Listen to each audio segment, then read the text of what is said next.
When I first came into corporate life, I came from working in government, and I was asked the question when I came in, and it was to one of Australia's largest banks, what would we need to do to become an employer of choice? And at that time, no public sector company in Australia had paid maternity leave.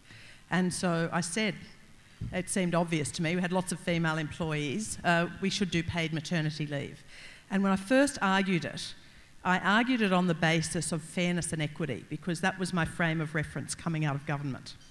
And when I argued it on the basis of fairness and equity, everyone's eyes glazed over and they sort of moved on to the next topic. So I went back and I had a look at the numbers, because of course what I would now know really well after 20 years in corporate life is the numbers speak. And so I went back and did the numbers, and I worked out that 60% of our employees were female. Our return to work rate from unpaid maternity leave was only 45%. Most of those women had more than 7 years service, and then ran the numbers of what the replacement cost was, what the cost of paid maternity leave was, and therefore what the business case was. I ran the argument again, and I got it up.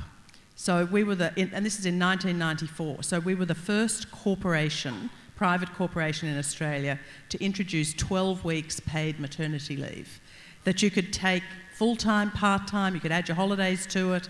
So in fact, most women worked out how to take 6 to 7 months paid maternity leave, and that was at Westpac. And to make it work, our return to work rate had to go from 45 to 55%, and then it broke even. Our return to work rate went from 45% to 90%. And so the business case stacked up. So that was fantastic for us. And of course, it was just a publicity blitz. We went out and said, so all women, great women of Australia, come and work for us, which those who weren't already there did. But of course, what happened was it created a domino effect. So suddenly, every other major private bank in Australia went bang, bang, bang, bang, and copied it. Then the insurance companies did it, then the law firms did it, and now it's actually a source of competitive edge. So every year, a company in Australia announces, we've gone from 12 to 14 to 16. The latest announcement was 24 weeks full-time paid maternity leave, and everybody's starting to match it.